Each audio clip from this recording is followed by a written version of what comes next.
안녕하세요. 저는 서울에 사는 30대 초반 여성입니다. 얼마 전까지만 하더라도 행복한 예비 신부로 장밋빛 미래를 꿈꾸고 있던 마냥 행복한 여자였죠.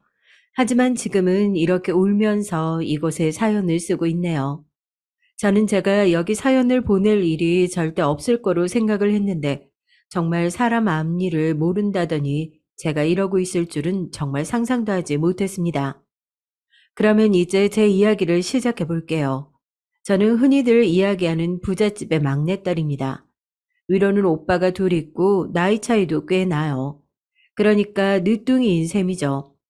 부잣집 막내딸의 위로는 오빠가 둘이 있는 늦둥이. 이것만 들으셔도 제가 집안에서 얼마나 많은 사랑을 받고 컸는지는 다들 아시겠죠? 정말로 모두가 부러워할 만한 환경에서 나고 자랐습니다. 어이구, 우리 혜민이 손이 왜 이렇게 차? 집안 온도를 높인다고 높였는데 보일러가 돌아가는 속도가 너무 느리네. 야, 이불 좀 가져와. 이렇게 얇게 입고 다니니까 감기 걸리지. 내가 두껍게 입고 다니라고 했지. 무슨 상황인지 아시겠어요? 제가 콜로 기침 한 번 했을 뿐인데 모두가 저런 호들갑을 떨었습니다. 그 정도였어요. 제가 집안에서 가족들에게 받는 사랑이 말입니다. 물론 행복했지만 때때로 숨이 막힐 때도 있긴 했어요. 배부른 소리 한다. 입만 열면 다 해줘. 너 아프다 소리 하나만 해도 지방에서 일하던 오빠가 날아와.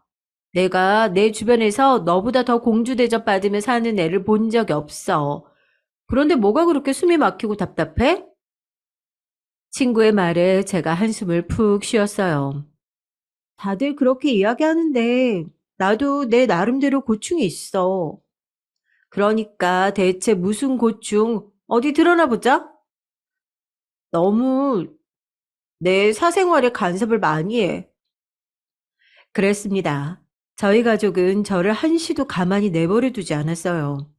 날마다 어디서 뭐 하니, 뭐 먹었니, 오늘은 언제 들어올 거니, 그 과도한 관심과 챙김은 때때로 숨이 막히기도 했죠. 물론 강요하거나 뭘 하라는 압박은 없었지만 말이죠. 그만큼 누리고 살잖아. 그러면 그 정도는 감수해야지. 그래서 말 잘 듣잖아.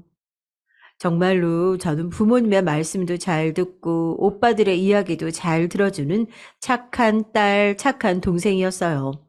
물론 그런 불만은 있었지만 기본적으로 행복하기도 했고 말이죠. 그래도 한 가지 꼭 지키고 싶은 저만의 철칙 같은 게 있긴 했어요.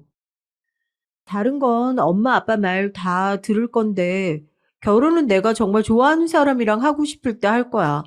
그러니까 선을 보라는 둥, 누굴 만나라는 둥 그런 거 하지 마세요.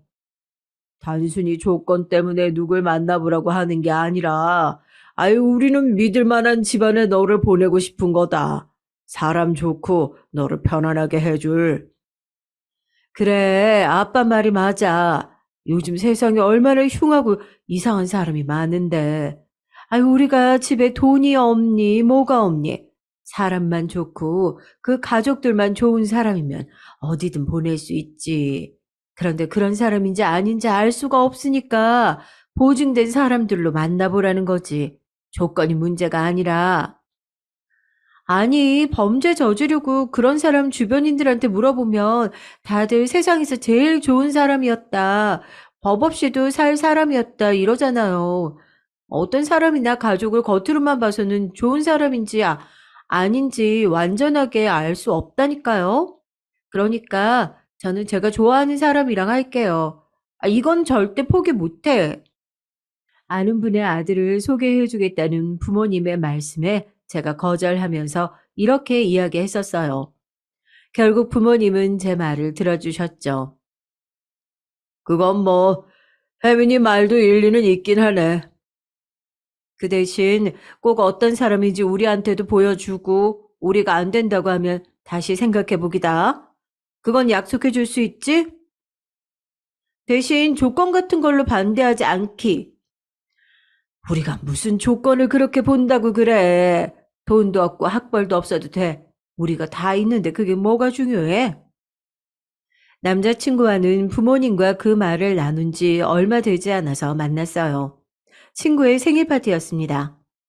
남자친구는 친구의 지인의 지인이었습니다.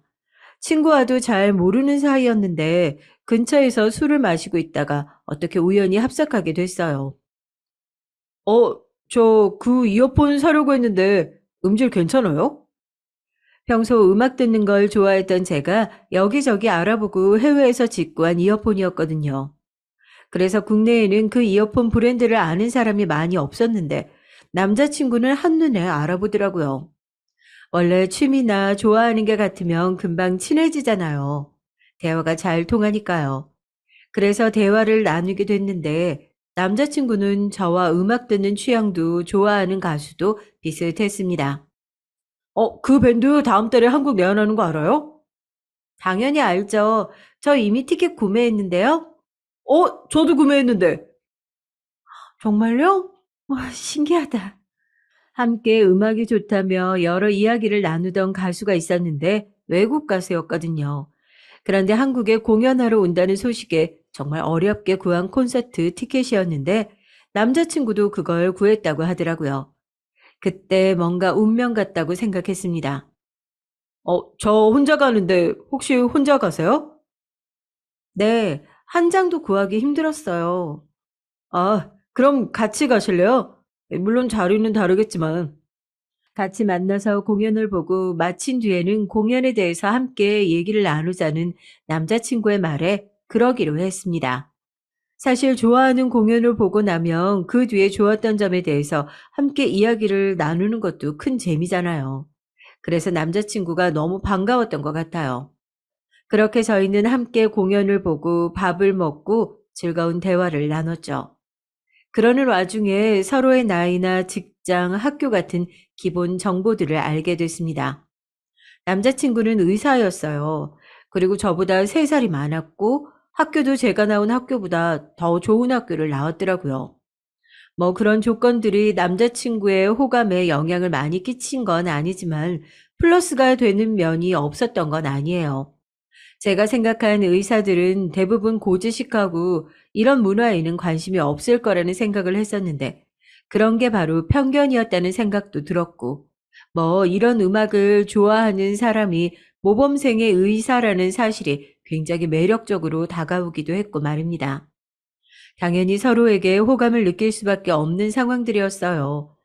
이런 말 제 입으로 하기에는 좀 쑥스럽지만 남자친구나 저나 인물도 어디 가서 빠진다는 소리는 안 들 정도는 됐고 좋아하는 것도 비슷하고 조건도 좋고 대화도 잘 통하는 남자를 찾는 게 사실 정말 힘든 일이잖아요.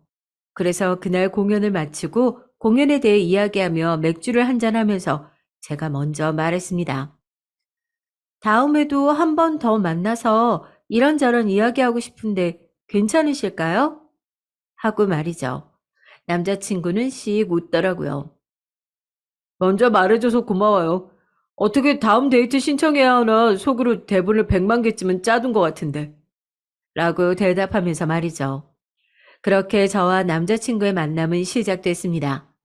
저희 두 사람은 그날이 일일이나 마찬가지인 날이었어요. 정말 행복했습니다. 남자친구는 정말 좋은 사람이었거든요. 무엇보다 가장 좋은 점은 바로 제가 하는 이야기를 잘 들어주고 또 제가 하는 이야기를 정말로 재미있어 한다는 점이었어요. 같이 좋아하는 가수들의 공연도 다니고 좋아하는 음식도 먹으면서 여태 해본 연애 중에 가장 만족도가 큰 연애를 했던 것 같아요. 그리고 가족들이 그걸 알아챘습니다. 왜 사랑은 숨길 수가 없다고들 하잖아요. 혜민이 너 남자친구 생겼지? 그걸 어떻게 알았어? 그걸 어떻게 모르냐? 맨날 입이 귀에 걸려서 나오고 약속 있다고 맨날 나가고 휴대폰 붙들고 살고 그러는데 오빠의 말에 머쓱해져서 머리를 긁었습니다. 언제 한번 집으로 데리고 와라. 어떤 사람인지 보기나 하게. 나중에요. 만나서 무슨 이야기를 하려는 게 아니라 그냥 만나서 밥 한 끼 하자는 거다. 우리가 너무 궁금하니까.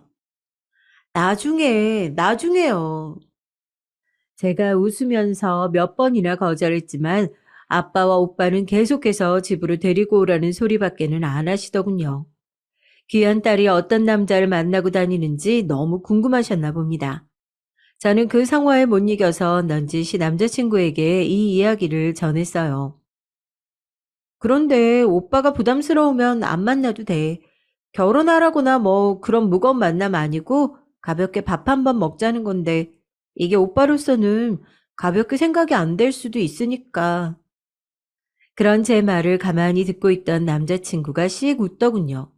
그 사람 좋은 얼굴로 말입니다. 뭐가 부담스러워? 난 괜찮아. 딸내미가 어떤 남자 만나는지 한번 보고 싶은 건 아버지나 오빠나 당연히 그럴 수 있지. 나도 여동생 있어서 그 심정 이해해. 라고 말이죠. 물론 마음은 그렇지 않을지도 몰랐지만 그렇게 말해주는 남자친구가 정말 고마웠습니다. 그렇게 저희 가족과 남자친구의 첫 식사 자리가 마련됐어요. 인물이 아주 훤칠하구먼. 부모님 닮았나? 의사라고요? 개업은 했어요. 생각보다 더 멀쩡한 사람을 데리고 왔네. 어디서 만났어요? 부모님과 오빠는 남자친구를 상당히 마음에 들어 했습니다. 원래 저희 부모님이나 오빠는 본인 마음에 들면 관심이 매우 많아지고 마음에 안 들면 뭘 궁금해 하지도 않으셨거든요.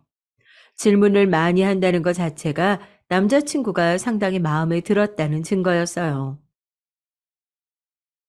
외모는 아버지를 많이 닮았다는 소리를 듣고 지금은 대학병원에 있습니다. 개업은 아직 여력이 없어서 차차 할 생각이고요. 혜민이랑 혜민이 친구 생일 파티에서 우연히 만났어요. 남자친구가 아주 정중하고 다정한 말투로 그렇게 대답했고 부모님은 씩 웃으셨습니다. 합격이라는 표시였죠. 나중에 개업할 생각은 있고요. 학교에서 계속 일하고 싶어 하는 의사들도 있잖아요. 아, 저는 그 정도 능력은 안 되는 것 같고요. 학교에 오래 남아있으려면 사명감도 사명감이지만 무엇보다 그 정도 실력이 되어야 하는 거니까요. 나중에 남자친구가 돌아가고 부모님이 이렇게 이야기를 하셨던 게 기억이 나네요. 사람이 아주 겸손하고 생각도 깊고 말투도 나긋나긋하고 너무 마음에 드네. 내가 내 안목 믿으라고 했잖아. 그래서 결혼은 언제 할 거냐? 부모님은 남자친구를 보신 뒤부터는 결혼 언제 할 거냐고 재촉했습니다. 마음에 무척 들어서 그러신 거였어요.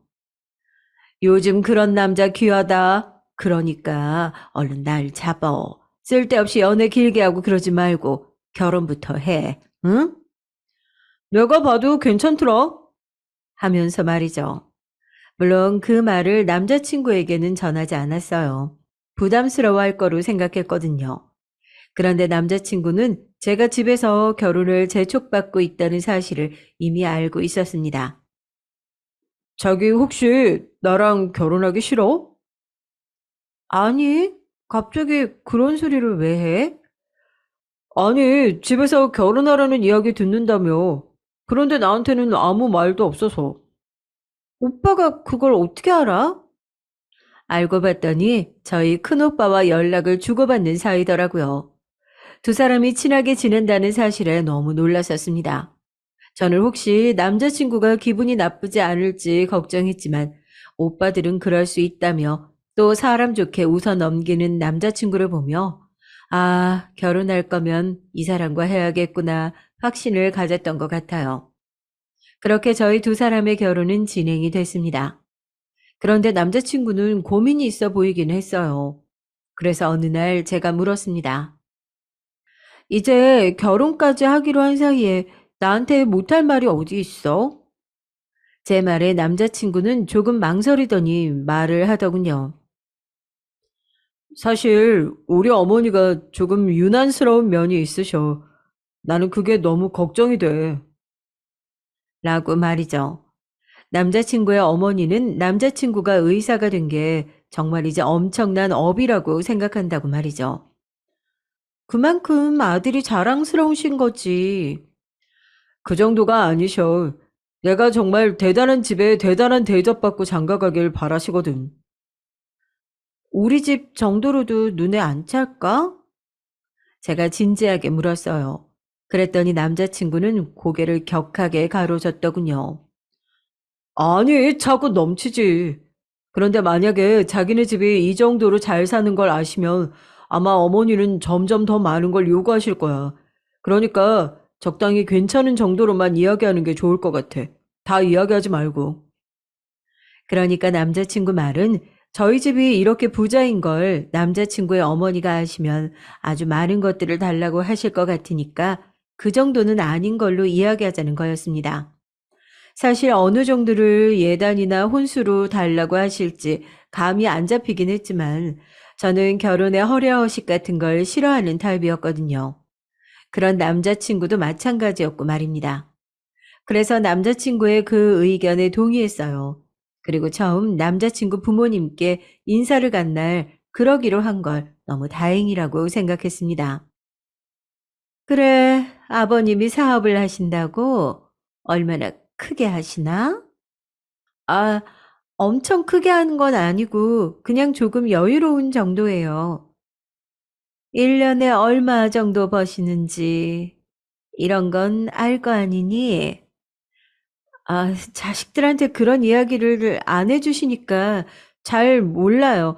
그냥 빚이 없고 먹고 싶은 거 하고 싶은 거 다 할 정도 되는 딱 그 정도예요. 막 엄청나게 재산이 많고 그런 건 아니고요. 서울에 건물이나 땅 같은 게 있으신 거는 아니고 사실 저희 부모님은 서울에 건물이 몇 채는 있으셨거든요. 제가 남자친구를 바라보니 남자친구는 조용히 말하지 말라는 식의 표정을 짓더라고요. 그래서 제가 고개를 저으며 남자친구의 어머니를 바라봤습니다. 그 정도는 아니에요. 그랬더니 남자친구의 어머니는 대놓고 실망하는 기색이 역력하시더군요. 서울에서 사업하신다는 분이 건물 한 채 없어서야 그게 사업이니? 그냥 작은 구멍가게겠지. 사람을 앉혀놓고 얼굴을 앞에 두고 그런 이야기를 하시는 분이시더라고요. 솔직히 그런 부모님 밑에서 남자친구 같은 아들이 나고 자란 게 기적 같다고 지금은 생각하고 있습니다. 딸내미 시집 간다고 하면 집 해주실 정도는 되세요. 그 정도는 뭐 의사 사위 보면서 당연히 해줘야 하는 거고 집 하나도 안 해주고 의사 사위 보려는 게 도둑놈 심보지. 그러면서 남자친구의 어머니는 한숨을 쉬시더군요. 의사 사위 데리고 가려면 적어도 집, 차, 병원 이 정도는 해줘야 하는 건데 제가 너무 노골적인 그 말에 당황하고 있는 사이 남자친구가 작게 한숨을 쉬더니 자신의 어머니에게 말했습니다. 요즘 의사들 예전 같지 않다고 제가 몇 번이나 말했잖아요. 그리고 그게 무슨 대단한 것도 아닌데 왜 자꾸 뭘 바라세요? 대단하게 아니긴 뭐가 아니야. 내가 밖에서 우리 아들 의사라고 하면 사람들이 얼마나 대접해 주는데. 혜민이 부모님들도 저 대접해 주세요. 그건 당연한 거고. 모르겠다. 너 알아서 해라. 남자친구의 어머니는 그렇게 말씀하시고는 그날은 그 이후로 아무 말도 하지 않으셨어요. 아, 아니네요. 나갈 때 제 전화번호를 물어보시긴 하셨어요. 어딘가 불길한 예감이 들었지만 또 안 알려드릴 수가 없잖아요. 그래서 알려드렸습니다. 사실 남자친구의 어머니가 모르는 사실이 하나 있었어요. 이건 남자친구도 모르는 사실이었습니다. 개업을 할 생각이면 일찍 자리를 잡아야지. 갑자기 그게 무슨 말이세요? 네 아버지가 강남에 땅 몇 곳 다 봐놨대. 네? 저희 부모님은 이미 남자친구에게 병원을 해줄 생각으로 강남에 땅을 보러 다니고 계셨던 겁니다. 심지어는 목이 좋은 곳들은 이미 건물들이 다 올라가 있으니까 차라리 건물을 하나 사서 허물고 다시 짓는 것도 방법 아닌가 싶은데 나도 생각해 봤는데 그게 제일 좋을 것 같다.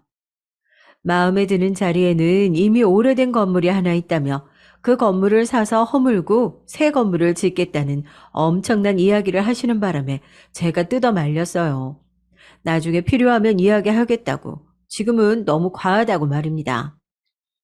아유, 이게 뭐가 과해? 너 생각해봐라. 우리 집 재산이 얼만데 이 정도가 과한 거니? 그래도 오빠는 부담스러워 할 거니까. 이제 우리 집 사위인데 우리 집 사람들한테 익숙해져야지. 아니, 그래도 건물을 사서 허물고 이런 건 너무 과하잖아. 좋은 자리가 없는데. 네가 몰라서 그랬지. 병원은 자리가 정말 중요해. 아니, 그걸 모르는 게 아니고. 저희 부모님과는 이미 말이 통하지 않는 상태였습니다. 무조건 병원을 해주겠다는 그 생각 하나로 이미 머릿속이 가득 찬 상태였어요. 제가 남자친구에게 조심스럽게 이 말을 꺼냈더니 남자친구도 굉장히 당황스러워 하더라고요. 아, 나 아직 병원 그만둘 생각 없는데. 조금 더 다니다가 할 생각인데. 건물 허물고 새로 짓는데 시간이 좀 걸리니까 그 안에만 해결하면 된다고 하시더라고. 지금 말이 안 통해. 그러면 내가 한번 뵙고 이야기해볼게.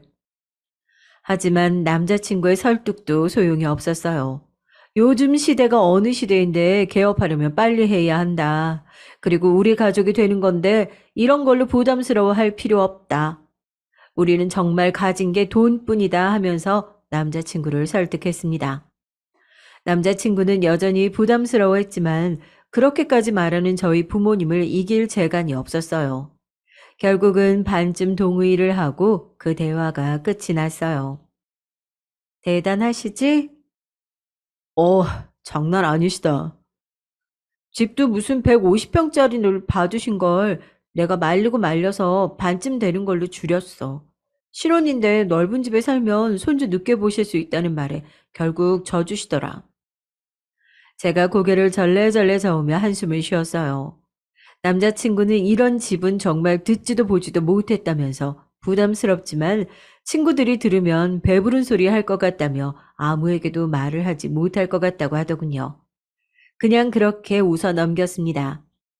저희 부모님은 남자친구를 만나고 그 다음부터는 남자친구가 동의했다고 생각하고 그 병원을 사서 입주자들을 다 내보낸 뒤 허물기 시작했어요. 그런 행동력은 정말 타의 추종을 불허할 만큼 재빠르셨습니다. 가끔 왜 우리 부모님이 부자가 되었을까 생각해 본 적이 있는데 그럴 때 많이 느꼈던 것 같아요. 저 말도 안 되는 결단력과 실행력 말입니다. 그리고 남자친구의 병원이 될 건물이 올라가는 동안 아주 많은 일들이 있었어요. 그리고 그 일들이 지금 제가 남자친구와 결혼을 깨게 된 이유이기도 하고 말이죠. 지금부터 그 이야기를 해드릴게요. 모두가 예상하시듯 그건 제 예비 시어머니, 남자친구의 어머니에게서 비롯된 일들입니다. 남자친구의 어머니는 정말이지 시시때때로 저에게 전화를 거셨어요. 오늘 뭐하니? 나랑 밥이나 먹자. 오늘 뭐하니? 나랑 쇼핑이나 가자. 이런 식으로 저를 불러내서는 엄청나게 비싼 밥을 먹었고 굉장히 비싼 옷이나 가방들을 사셨죠. 물론 계산은 언제나 저의 몫이었습니다. 초반에는 그 이야기를 남자친구에게 하지 못했어요. 보나마나 굉장히 미안해할 게 뻔했고 저는 그런 남자친구의 얼굴을 보고 싶지 않았거든요. 그러던 어느 날이었습니다. 이 가방으로 할게요. 그날도 저를 백화점으로 불러서는 명품 가게로 들어가 굉장히 비싼 가방을 하나 고르고는 그렇게 말했어요. 그런데 그 가방은 여태 샀던 가방들의 몇 배가 되는 비싼 가방이었습니다. 물론 사드릴 능력은 되고도 남았죠. 저는 부모님이 주신 한도 없는 신용카드가 있었고 한 달에 얼마를 쓰건 저희 부모님은 저에게 입도 떼지 않으실 분이라는 걸 너무 잘 알고 있었으니까 그냥 넘어갈 수도 있었어요. 하지만 돈이 문제가 아니라 남자친구의 어머니가 선을 넘는다는 생각이 들어서 그 가방을 결제할 수가 없었습니다. 이 가방은 못 사드릴 것 같아요. 제가 단호하게 그렇게 말했어요. 그랬더니 남자친구의 어머니는 저를 보고 인상을 확 찌푸리시더군요. 다른 집 의사둔 엄마들은 이런 가방 며느리한테 선물 척척 받는다는데 왜 못 해준다는 거니? 어, 저는 아직 며느리도 아니고 아직 상견례도 안 했고 날도 잡은 것도 아닌데 너무 과한 요구를 하신다는 생각이 드네요. 나중에 혼수나 예단으로 하나 정도 해드리는 거면 몰라도 이제 겨우 인사드리고 얼굴 몇 번 본 아들 여자친구에게 이런 선물을 요구하시는 건 과한 것 같은데요. 남자친구의 어머니는 제 그 말에 빈정이 확 상한 듯한 인상으로 팍 찌푸렸습니다. 뭐 그러라고 한 말이긴 했어요. 결혼하기로 했으면 이미 시어머니라 다름없는 건데 뭐가 그렇게 과하다는 거야? 그리고 전에 말씀드렸다시피 저희 집이 여유가 있는 편이기는 해도 엄청나게 부자도 아니고 이렇게 시시때때로 불러내셔서 가방이나 옷이나 원하시는 거 다 못 해드려요. 그럴 능력 안 됩니다. 지금까지도 많이 받으셨잖아요. 그것도 과해요, 저로서는요. 그러고는 그 매장에서 그대로 나왔어요. 앞으로는 이런 부름에 달려오지 않겠다는 생각과 함께 그때 남자친구의 말을 듣고 저희 집이 얼마나 부자인지 제대로 말하지 않은 게 얼마나 다행인지에 대해 생각했죠. 만약에 다 아셨으면 얼마나 대단한 것들을 요구하셨을지는 상상도 되지 않았습니다. 너 지금 나를 두고 이렇게 나가면 내가 거기서 부끄럽잖아. 남자친구의 어머니는 저를 낚아채 잡고는 그렇게 소리쳤어요.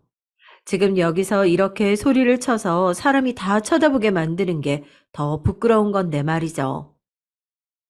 지금 이러시는 걸 남들이 다 보는 게 더 부끄럽지 않을까요? 그런데 제 말에 남자친구의 어머니가 주위를 한번 둘러보더니 입을 다무시더군요.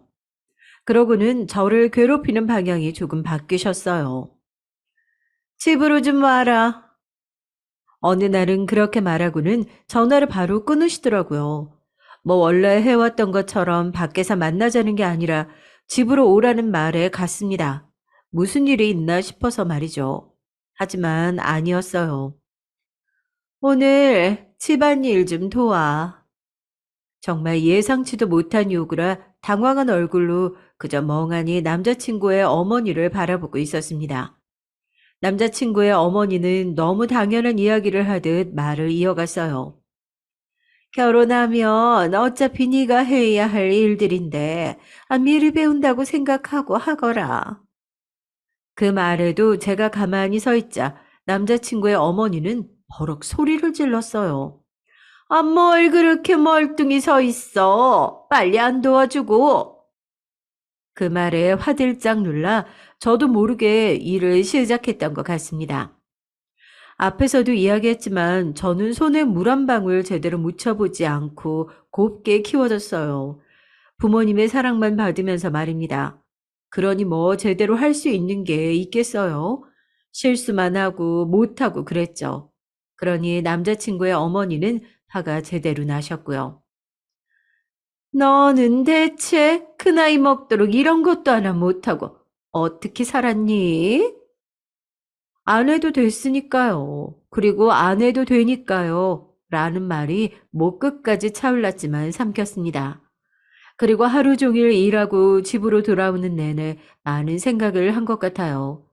그냥 우리 집이 얼마나 부자인지 사실 지금은 남자친구의 병원으로 생각하고 엄마와 아빠가 건물을 올리고 있다는 것. 나는 엄청나게 부잣집 딸이라 예전에도 지금도 앞으로도 손에 물 한 방울 안 묻히고 살아도 된다는 것들을 다 이야기할까 하는 마음이 들었습니다. 하지만 그러고 싶지 않았어요. 지금 와서 돌이켜보면 아마 그때 이미 저는 남자친구의 어머니와 한 가족이 될 수 없을 것 같다는 생각을 은연중에 하고 있었던 것 같습니다. 그러니 괜히 그 사람을 좋은 말은 해주고 싶지 않았던 것 같아요. 왜 그랬다고 지금 생각이 드냐면 그날 이후에 저희 부모님이 상견례 날짜는 언제로 잡으면 좋을지 묻는 말에 제가 이렇게 대답했었거든요. 그건 조금 더 두고 보고 잡자. 아이, 왜? 무슨 일이 있어? 아니, 그건 아닌데. 일단 저쪽에 먼저 물어보고 천천히 결정해도 늦지 않으니까. 너무 급하게 하면 오히려 체해. 그때는 부모님도 대수롭지 않게 넘어간다고 생각했었지만 나중에 사건이 다 터지고 나서는 제가 결혼을 고민하는 것 같다는 말을 두 분이 하셨어요. 새삼 참 자식들은 부모에게 뭐든 속일 수 없는 것 같습니다. 그리고 그쯤 남자친구에게도 소홀해져 갔던 것 같아요. 사실 그런 부분에서 정이 한번 확 떨어지고 나니까 남자친구도 보기 싫어지더라고요. 사실 남자친구는 저에게 잘못한 게 없는데도 말입니다. 내가 혹시 뭐 잘못한 거 있어? 아니야. 그냥 요즘 내 마음이 싱숭생숭해서 그래. 나중에 들은 이야기인데 남자친구는 그때 그냥 제가 마음이 변한 줄 알았다고 하더라고요. 제가 그간 본인의 어머니와 있었던 일들을 자세하게 이야기하지 않아서 이 정도인지는 잘 몰랐다고 말이죠. 그리고 당시에 남자친구가 병원 일이 상당히 바쁜 시기였기에 저는 신경 쓸 겨를이 없기도 했고 말입니다. 저는 그렇게 불려가서 하루 종일 집안일을 한 그날 이후 남자친구의 어머니의 연락을 의도적으로 피했어요. 만나면 또 무슨 말을 들을지 겁이 나기도 했고 그 말을 듣고 정말로 남자친구와 헤어지는 결정을 내릴 것 같은 것도 겁이 났기 때문입니다. 근데 그 정도면 그냥 다 말하고 해결을 해야 하는 게 낫지 않아? 헤어지는 거 말고 무슨 결론이 있냐? 남자친구는 잘못한 게 없잖아. 그렇긴 해도 어쨌든 결혼은 둘이 하는 게 아니고 그런 시어머니를 어떻게 모시고 살아. 나는 못해. 그리고 얘는 더 못해. 평생을 공주처럼 살아온 애가 어떻게 그런 시어머니를, 아우. 사실 제가 남들이 말하는 것처럼 너무 곱게 자라서 더 그랬던 걸 수도 있지만 그렇지 않은 사람이 봐도 선을 넘은 행동들이잖아요. 본인 아들의 여자친구를 불러내 수백만 원의 가방을 사게 하고 집으로 불러내서 하루 종일 집안일을 시키고 틈만 나면 선을 넘는 막말을 하고 말이죠. 그런 사람과 한 가족이 된다는 걸 상상할 수 없었습니다.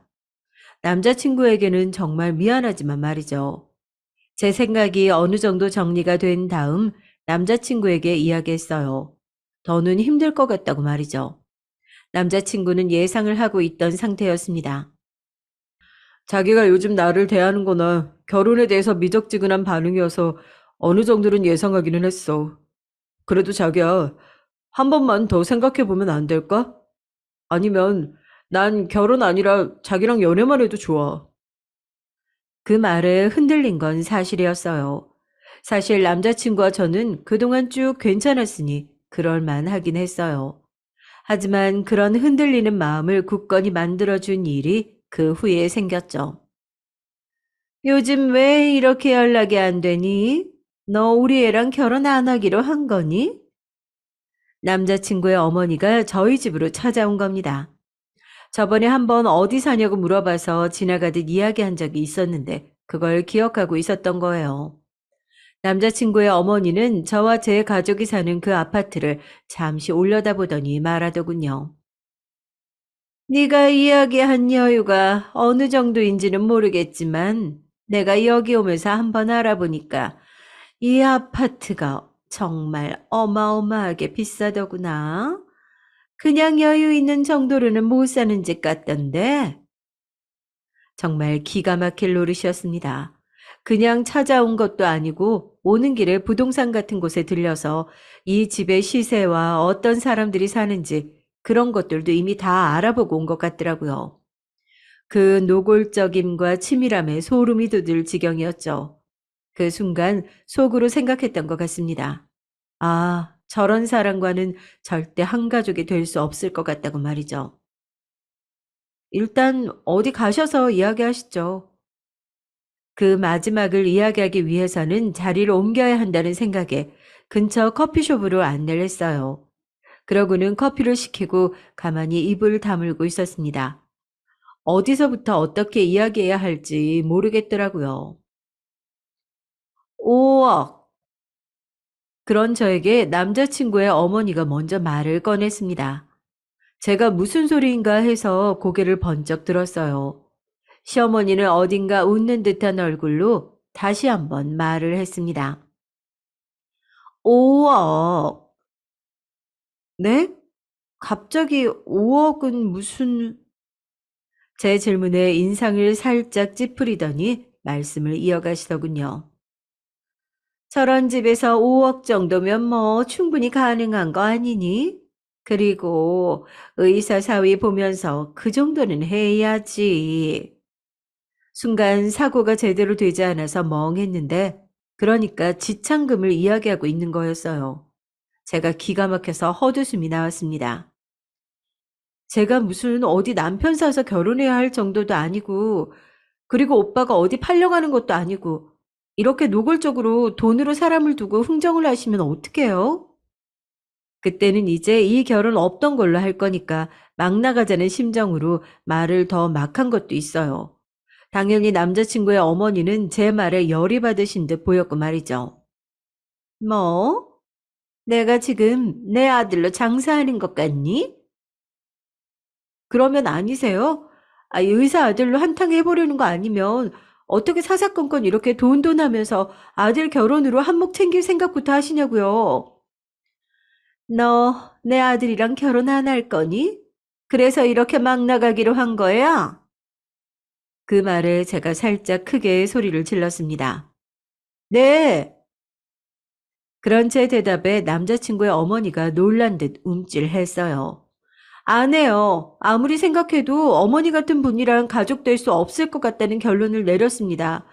그래서 저는 이 결혼 안 하려고요. 오빠한테도 우리 다시 생각해보자고 이야기했으니까 그런 줄 아시고 다시는 저한테 찾아오지 마세요. 제가 정말 그렇게 나올 줄은 꿈에도 상상 못했던 건지 남자친구의 어머니는 당황한 듯 했어요. 하지만 잠시 뒤 누가 봐도 안 괜찮지만 괜찮은 척하며 이야기하더군요. 그렇게 이야기하면 뭐 내가 아쉬워서 너를 잡기라도 할 것 같니? 내 아들 정도면 너 같은 애들은 줄을 섰어. 겨우 몇백만 원짜리 가방 몇 번이랑 집안일 좀 시킨 걸로 이렇게 결혼을 하느니 마느니 하는 너 같은 애는 나도 싫다. 고맙다, 고마워. 그런데 그 순간 어딘가에서 아는 목소리가 들려왔어요. 이게 다 무슨 일이야? 순간 제가 굳었습니다. 간과하고 있었어요. 그 커피숍이 엄마의 단골 커피숍이라는 사실 말입니다. 설마 만날까 했는데 그 설마가 사람을 잡더군요. 만났어요. 엄마를 말이죠. 이게 다 무슨 소리야, 응? 엄마의 얼굴은 한 번도 본 적이 없는 남자친구의 어머니가 무슨 일인가 싶은 얼굴로 그 자리에서 사태 파악을 하고 있었습니다. 제가 어색하게 웃으며 말했어요. 엄마 왔어? 그제야 제 엄마라는 사실을 안 남자친구의 어머니가 살짝 당황한 표정을 지었어요. 하지만 이내 오히려 뻔뻔하게 본인의 말을 시작했습니다. 아, 혜민이 어머니 되세요? 저는 우영이 애미 되는 사람입니다. 네, 그래 보이네요. 엄마는 이미 어느 정도 사태 파악을 끝낸 듯 굉장한 고자세로 남자친구의 어머니에게 말했어요. 엄마의 그 태도에 남자친구의 어머니가 살짝 움츠리는 게 보였습니다. 그런데 무슨 일로 우리 아이에게 소리를 치는지, 그리고 그동안 몇백만 원짜리 가방을 사줬다는 건 또 뭐며, 또 우리 애를 데려다가 일을 시켰다는 건 무슨 소리세요? 제 며느리가 될 아이니까 미리 신부 수업 좀 시킨 걸로 얘나 어머니나 유난히 좀 심하시네요. 유난이라니, 내가 우리 애 손에 물 한 방울 안 묻히고 키웠는데, 어차피 나중에 시집 가면 다 해야 하는데, 언제까지 그렇게 키울 수는 없잖아요. 그게 무슨 소리예요? 시집 가면 얘가 일을 왜 해요? 사람을 쓰지? 엄마의 그 말에 남자친구 어머니가 멈칫했습니다. 아니, 늘 이야기하지만 우리 집은 가진 게 돈밖에 없는 집이에요. 그래서 집에서 귀한 막내딸을 손에 물 한 번 안 묻히고 금이야 오기야 키웠는데 손에 물 묻히게 하는 집안으로 시집을 보내겠어요? 남자친구의 어머니는 그쯤부터 눈에 띄게 당황을 한 게 보였습니다. 그렇게 돈돈거렸는데 가진 게 돈밖에 없다는 엄마의 말에 당황할 법도 했죠. 그리고 5억을 해달라니 그게 무슨 소리예요? 이번에는 제가 대답했습니다. 아니, 결혼하려면 5억을 달라고 하시더라고요. 어머, 5억? 지금 건물이랑 5억을 더 달라고? 그 말에 남자친구의 어머니가 재빨리 되물었어요. 건물이라니요? 모르세요? 저랑 제 남편이 지금 예비사위 주겠다고 강남에 건물 하나 사서 허물고 다시 짓고 있는데 거기에 병원 차리라고요. 엄마는 그렇게 말하며 오늘 공사 과정을 보고 왔다며 찍어온 사진들을 내려놨습니다. 어느새 어느 정도 지어진 건물은 누가 봐도 자리나 규모가 좋다는 걸 알 수 있었죠. 제가 그 사진을 내려다보며 말했어요. 이거 다시 팔아야겠다, 엄마. 그래, 지금 상황 보니 그래야겠네. 아유, 우여인가 사람이 참 좋아 보여서 마음에 쏙 들었는데. 엄마는 그렇게 말하며 고개를 저었습니다. 그러고는 저를 잡으며 말했죠. 집에 가자. 그리고는 남자친구의 어머니를 향해 말했습니다. 우리 애 당신 같은 시어머니 있는 집으로는 내가 절대 못 보내니까 5억이고 나발이고 돌아가세요. 그리고 뭐? 의사 아들이면 내 딸 같은 애들은 줄을 선다고? 내가 알기로 이 근방에 우리 집보다 돈 많은 집 없고, 그리고 우리는 우리 집 사위 되겠다는 집안들이 얼마나 어마어마한 줄 알아요? 의사가 아니라 병원장 아들도 있어. 어디서 우리 딸을 무시해? 남자친구의 어머니는 계속 하얗게 질린 얼굴로 가만히 있다가 사태 파악이 끝난 듯 갑자기 태도를 바꿨습니다. 아우, 화가 미안하다. 아우, 어머니, 제가 죄송합니다. 갑자기 변한 그 태도에 저와 엄마가 멍해져서 남자친구의 어머니를 바라봤죠.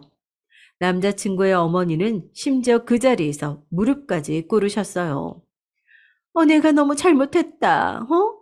아우, 제가 너무 죄송해요. 앞으로는 절대 이런 일 없도록 할 테니까 한 번만 용서해 주시고 다시 생각해 주세요. 아유, 제가 잘못한 거지. 우리 아들은 죄가 없지 않습니까? 이 애미 때문에 사랑하는 사람이 헤어지게 됐다고 하면 평생 저를 얼마나 원망하겠어요. 그러니까 한 번만 용서해 주세요. 부탁한다, 얘야. 응? 그러면서 빌기 시작하더군요. 당황했지만 저는 이미 그럴 생각이 없었습니다. 그리고 누가 봐도 저희 집 재산을 알게 되어 그러는 게 제 눈에도 엄마 눈에도 많이 보였거든요. 그 원망 들으시며 사세요. 저는 그 댁이랑 사돈 될 생각이 없습니다. 가자. 엄마는 그대로 저를 끌고 집으로 갔어요. 그리고는 오늘 있었던 이야기를 아빠와 오빠들에게 다 했습니다. 저희 집은 언제나 비밀이 없거든요. 당연히 아빠와 오빠도 노발대발했고 이 결혼을 없던 일로 하는 걸로 정리가 됐죠. 그래도 이왕 건물은 샀으니까 거기에 너도 뭐 하나 해볼래? 라고 아빠가 농담으로 물어봤던 기억이 납니다. 저희 집은 그렇게 금방 정리가 됐어요. 물론 남자친구의 집안은 정말 그야말로 난리가 난 것 같았지만요. 그 일이 있고 바로 다음날 남자친구가 전화가 와서 만났어요. 그리고 저도 정리를 하긴 해야 했으니까 만났죠. 솔직히 말할게. 그동안 오빠 어머니한테 시달리면서 오빠에 대한 애정도 떨어진 게 사실이야. 그래서 오빠랑도 정과 같이 못 지낼 것 같아서 헤어지자고 한 거야.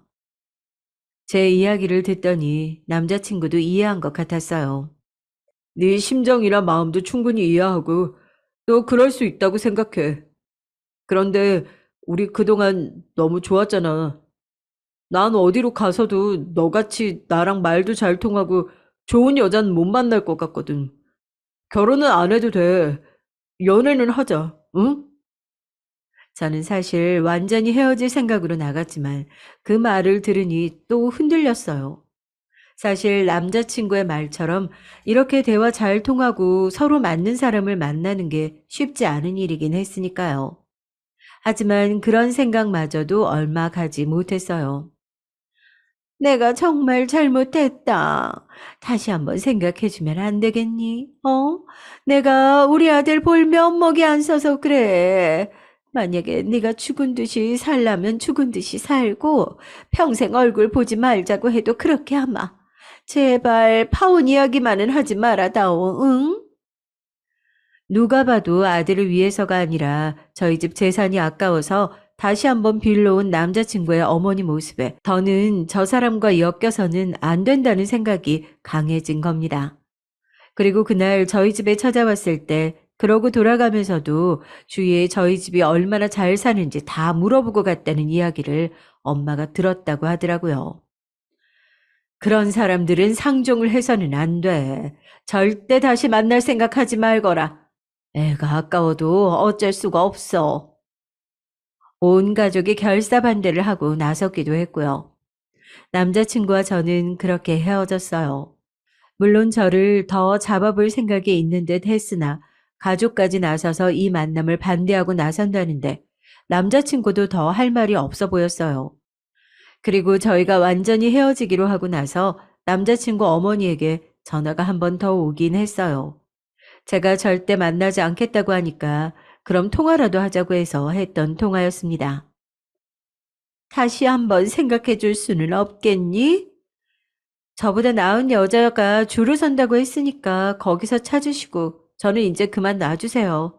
더 이상 엮이고 싶지 않습니다. 그 말을 마지막으로 전화를 끊고 다시는 그 어떤 연락도 받지 않았어요. 그 이후로도 몇 번이나 미안하다 어쩐다는 문자가 왔지만 다 무시했습니다. 그리고 조금 시간이 지났어요. 남자친구가 지인의 지인이라고 했잖아요. 그 때문에 건너 소식을 들을 수 있었습니다. 남자친구의 어머니는 여기저기 선자리를 엄청나게 알아보고 다닌 모양이에요. 좋은 며느리감을 찾겠다고 말이죠. 하지만 아무리 찾아도 우리 집 같은 부잣집은 찾아볼 수가 없었을 겁니다. 어느 사돈댁에서 사위 개업시키겠다고 건물을 허물고 새로 짓냔 말이죠. 그것도 강남 한복판에 말입니다. 돈 욕심이 엄청나게 많은 양반이었으니 정말 땅을 치며 후회했을 거예요. 그리고 실제로도 그렇다고 이야기를 들었어요. 만나는 사람마다 우리 아들을 그런 여자가 좋아했다고 하면서 아쉬운 소리들을 늘어놓고 또 남자친구에게도 저에게 다시 찾아가 보라는 둥 그런 이야기를 해서 남자친구가 스트레스를 많이 받는다고 말이죠. 그리고 원래라면 남자친구의 병원이 들어왔을 그 건물이 드디어 완공되던 날 그 앞에 멍하니 서 있는 남자친구의 어머니를 우연히 봤습니다. 바로 저희 엄마가 말이죠. 엄마는 아는 척을 하지 않고 그냥 돌아왔다더군요. 엄청나게 후회하는 얼굴이던데 어딘가 허멍해 보이기도 하고. 왜 아니겠어요? 거기 그 정도 건물이면 가격이 얼만데. 그리고 그 정도 사람이면 알아보고 다녔을걸요? 아마 복권 1등 당첨됐다가 뺏긴 기분이지 않을까요? 오빠의 말이 정확한 비유인지는 모르겠지만 말입니다. 남자친구와는 그 이후로 단 한 번도 연락하지 않았어요. 그런 면에서는 또 질척이지 않는 사람이긴 했죠. 여러모로 좋은 사람이었는데 하는 아쉬움은 아직도 남아 있습니다. 물론 다시 만날 생각은 없지만 말이죠. 요즘 같은 시대에 파혼은 흠도 아니고 사실 정식으로 상견례를 하거나 했던 것도 아니었기 때문에 저는 아무 문제 없다고 생각했지만 부모님으로서는 그게 아닌 모양이었어요. 본인들이 호들갑을 떤 걸 반성하는 것 같았죠. 앞으로는 먼저 나서서 이래라 저래라 하지 않으마. 그런 다짐까지 하실 정도였으니 말입니다. 제 이야기는 여기까지입니다. 물론 더 기가 막힌 일들을 많이 겪기는 했지만 하나하나 다 쓰자니 이미 헤어진 사이에 뭘 그렇게 세세하게 쓰나 싶어서 조금 줄이긴 했어요. 그럼에도 이야기가 너무 길어졌네요. 긴 이야기 들어주셔서 감사해요. 저는 이만 글을 줄일게요. 안녕하세요. 출근하면서 유튜브 사연 코너를 가끔씩 보곤 했었는데 이렇게 제 이야기가 올라가는 날도 오네요. 막장과는 거리가 먼 재미없는 인생이라고 생각했는데 역시 오래 살고 볼 일이란 건 정말 존재하나 봐요. 여러분들의 고단한 출퇴근길에 저의 사연으로 짧게나마 인생의 스펙타클한 즐거움을 대리 경험해 보시길 바라며 이렇게 글을 남깁니다. 전 올해 34살이 되어 진정한 30대 중반으로 입성한 유부녀예요. 지금은 서울에 살고 있고요. 결혼한 지는 2년 차인데 아직은 신혼의 재미를 까먹지 않고 즐기던 부부죠. 아니, 그랬었죠. 얼마 전까지만 해도. 저는 케이크 만드는 일을 하다 1년 전쯤 제 이름으로 수제 케이크 가게를 내고서 단골을 차근차근 모아가는 중입니다. 최근엔 직원도 한 명 생겼고요. 행복인지 고난인지 몇 년 전부터 레터링 케이크 인기가 치솟아서 제대로 긴 휴일을 즐길 날이 언젠지 가물가물해졌네요. 저는 어려서부터 케이크 만드는 일이 참 좋았어요. 제가 워낙 숫기도 없고 감정의 높낮이도 크지 않거든요. 가족이나 주변 사람들은 저의 이런 성격을 탐탁지 않아 해서 잔소리도 많았고요. 너는 그렇게 숫기가 없어서, 너 수업 시간에 발표도 제대로 못하지? 그럼 안 돼. 나중에 왕따라도 당하면 어쩔런지. 아유, 걱정이다, 걱정이야. 특히 엄마가 절 많이 걱정하셨는데요. 케이크를 만들 때만큼은 정말 기분이 좋았어요. 케이크를 데코할 때면 마치 백직장에 저를 꾸며내는 것 같았거든요. 원하는 색, 원하는 그림을 담아내면 사람들은 예쁘다고 좋아했죠. 직접 만들어낸 케이크가 받는 대접을 제 자신도 어여쁜 사람이 되는 것 같은 기분이랄까. 그렇게 욕심이 생기다 보니까 더욱 공을 들여 노력했고 전 어느새 워커홀릭이라고 할 만큼 일에만 빠져들었습니다.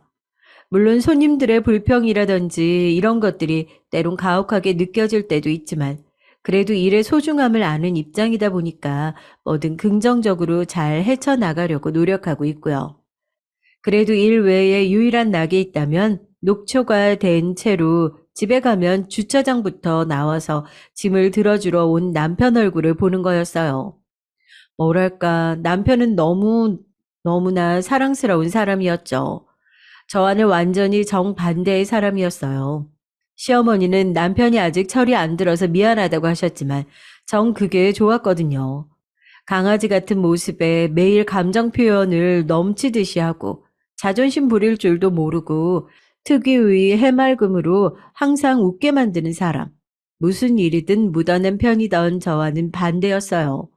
어떻게 보면 신랑은 저의 맞춤 케이크 같았죠. 제가 원하는 레터링과 장식으로 가득 꾸민 근사한 케이크. 남들은 그냥 보잘것없는 기계 부품 회사원인데 그런 남자와 있는 게 뭘 그렇게 특별한 사랑인 것처럼 떠드느냐고 하지만 케이크의 달콤한 냄새는 박스 안에선 느낄 수가 없으니까요. 신랑의 안마를 받으며 편히 잠들고 미리 만들어둔 아침밥을 먹으며 시작하는 아침이란 정말이지 축복과 같은 하루하루였습니다. 여기까진 평범한 유부녀의 삶 같죠. 평범이라 하기엔 너무 거창하게 떠들었지만 평범한 일상이 가장 어려운 거잖아요.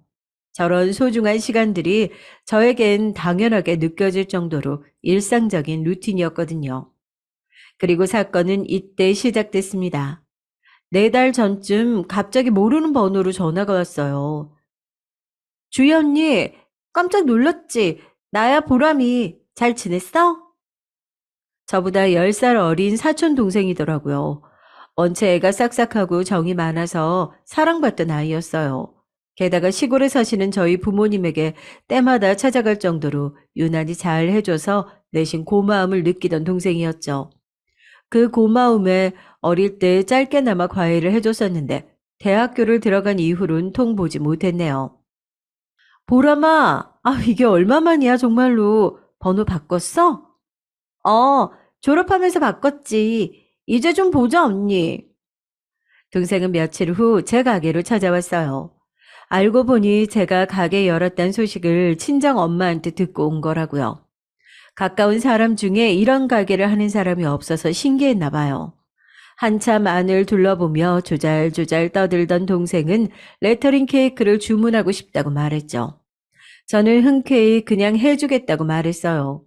오랜만에 봐서 반갑기도 했고 가족에게는 처음 해주는 거라서 기념으로 해주고 싶었죠. 친구 생일 파티 때 가져갈 거라기에 꼬박 하루 동안 틈틈이 신경 써서 만들어 주었고요. 아니나 다를까 동생은 너무나 좋아했고요. 그 모습을 보니 대학교 졸업반이어도 애기는 애기더라고요. 지금 생각해 보니 그때의 미소조차 전부 거짓 같긴 하네요. 그 후로 동생은 종종 가게를 찾아와서 케이크를 부탁했습니다. 저는 돈 한 푼 받지 않고 매번 정성스럽게 만들어줬어요. 동생이 바득바득 돈을 주겠다고 했지만 더 커서 한 번에 갚으라고 거절했죠. 그러다 하루는 연말 시즌이라 일이 너무 밀려 있었던 시기에 불쑥 찾아와 남자친구에게 줄 케이크를 만들어 달라고 하더라고요. 연락도 주지 않고 대뜸 찾아와서 본인이 그린 시안을 내미는 게 사실 조금 불편했지만 일단 알겠다고 했습니다. 그래, 근데 일단 언니가 주문 받아놓은 게 있어서 그거부터 하고 만들어줄게. 그리고선 당장 밀린 작업부터 하고 있는데 그날은 이상하게 동생이 옆에 앉아서 절 가만히 바라보고 있더라고요. 왜 집에 안 가냐고 물었더니 남자친구가 케이크를 안 좋아해. 그러니까 특별히 신경 써서 맛있게 잘 부탁할게. 라고 하더군요. 그래, 알았어. 되면 연락할게. 이제 가. 만난 지 2주 됐다던 남자친구의 입맛까지 맞춰달라는 말에 왠지 짜증이 치솟아서 이만 가라고 등 떠밀었습니다. 그날 저녁에 집에 가서 남편한테 사촌동생 이야기를 하니까 어려서 그럴 수도 있지 않느냐고 하더라고요. 그러지 않던 사람이니까 무슨 일이 있는지 잘 살펴주라면서요. 남자친구와 싸웠냐고 물어볼까 하다가 말았어요. 애기들 싸움에 내가 끼어드는 것도 우스우니까요. 그러다 며칠 후에 시어머니가 찾아오셨습니다. 평소엔 안 먹던 웬 값비싼 육포랑 견과류 세트를 가져오셨더라고요. 평소에도 살뜰히 챙겨주시는 분이니까 감사하다고 인사하고 냉장고에 넣고 있었죠. 그런데 그거 보람이가 줬다. 알고 있지? 옆에서 시어머니 말씀을 듣고 깜짝 놀랐어요. 얼마 전 가게에 저 없이 직원만 있을 때 사촌 동생이 또 찾아갔던 모양이더라고요. 그때 시어머니도 마침 오셨던 거예요. 동생이 자신을 소개하면서 어머님께 먼저 친근하게 다가갔고 어머님도 그게 싫진 않으셨던 것 같아요. 수다가 길어져서 근처 카페까지 갔다나 저와도 그런 곳에 간 적 없던 어머님이 오히려 더 신기했던 것 같네요. 뭐 어찌됐건 동생은 그 뒤로 간간히 카톡으로 안부 연락을 보내면서 육포랑 견과류 세트까지 보냈더군요. 무슨 돈으로 보낸 건지, 거기다 왜 그렇게까지 한 건지 좀 의아한 마음이 들기도 하고, 어쨌든 뭔가 찜찜했지만 동생한테 연락은 따로 하지 않았습니다. 친한 사촌 언니의 사돈이어서 그런 거겠지, 그러다 말겠지 했거든요. 설마. 그러던 어느 날부터 남편이 연초 일이 많아졌다면서 마중을 나오지 않았어요. 아침도 건너뛰고 얼굴을 마주하기가 점점 힘들어졌어요. 저는 제 일이 많아서 그런 건가 싶은 마음에 직원을 한 명 더 두고 집안일에 더 신경을 쓰기로 했습니다. 열심히 노력했어요. 모든 면으로요. 그런데 문제는 그게 아니었나 봐요. 남편은 점점 더 이상해져만 갔습니다. 가만히 있는 저에게 답답하다며 짜증을 내고 집에만 오면 생기를 잃은 것 같다는 등 일부러 내 기분을 상하게 하는 건가 싶은 언행을 반복했거든요. 왜 그래? 아니, 밥이 좀 쉰 것 같아서. 밥이? 아니, 그럴 리가 없는데. 야, 먹어봐. 응? 괜찮은데? 괜찮긴 뭐가 괜찮냐? 아, 너 입맛도 이상해졌냐? 거기다 반찬이 죄다 이게 어제 먹던 거 똑같이 내놓고 나도 좀 잘 차려놓은 밥 좀 먹고 싶다. 아, 이럴 거면 배달시켜 먹지 뭐하러 집밥 먹냐? 갑자기 밥을 가지고 시비를 걸질 않나, 반찬 투정을 하질 않나, 잘 먹던 반찬 그대로 내줬을 뿐인데 반찬이 왜 이렇게 짜냐면서 저한테 성질을 부리더라고요. 그렇다고 정 그의 맞받아쳐 같이 화낼 성격도 아니었기에 일단은 묵묵히 참아 넘겼지만 솔직히 미덥지 않았습니다. 그래도 내 할 일은 해야지 하며 열심히 청소기 돌리고 걸레질하고 있으면 그게 징그럽다면서도 방으로 들어가 버리던 남편. 어쩐지 그 짧은 사이에 정말로 다른 사람이 된 것만 같았어요. 그 지옥 같은 날들이 반복되던 어느 날 술에 취한 남편을 데리러 주차장에 내려갔어요. 남편이 갑자기 그 차가운 주차장 바닥에 무릎을 꿇더라고요. 더럽고 비겁한 거 아는데 마음이 답답해서 그냥 털어놓고 싶다. 나 사랑하는 사람 생겼어, 주희야. 뭐, 뭐라고? 당신, 미안해. 근데 도저히 못 참겠다. 이제 더 감추고 있다간 폭발해버릴 것 같아, 나도. 아니, 그게 무슨 말이야? 남편의 갑작스러운 고백에 놀라 얼어붙었어요. 뭐? 네가? 왜? 지금? 어떻게 나한테 이래? 끝없는 질문들이 머릿속으로 가득했습니다. 그 순간만큼은 할 수만 있다면 정말 그대로 차에 치이고 싶었어요. 가까스로 이성을 찾은 후에 어떤 말을 해야 할까 고르고 고르다가 그 여자가 누구냐고 애써 물었고요. 그런데 대답을 안 하더라고요. 저도 더 이상 묻지 않았고요. 울어야 할 사람은 저인데 남편이 너무 서럽게 울더라고요. 그러면서 하는 말이 자기도 오랜만에 살아있는 기분을 느끼고 싶었다고 하네요. 저에게 사랑을 퍼부었지만 이렇게 받는 건 처음이라고 하면서 구역질이 나서 남편을 두고 전 집으로 올라갔습니다. 며칠 동안 멍하니 누워만 있었던 것 같아요. 이러다가 미쳐버릴 것 같아서 좋아하는 일이라도 일단 하자는 마음에 가게에 갔습니다. 가게 청소하면서 나에게 닥친 이 불행은 어떻게 치워야 할지 고민하고 있던 차에 사촌 동생이 가게로 들어왔어요. 본인이 그린 시안을 주면서 남자친구 줄 케이크를 만들어 달라고 하더군요. 보람아, 미안한데 다음에 해주면 안 될까? 아직 직원도 출근 안 했고 내가 하기엔 정신이 없어서. 이렇게까지 말했는데도 동생은 가만히 저를 쳐다보더라고요. 언니, 내 부탁인데 해주면 안 돼?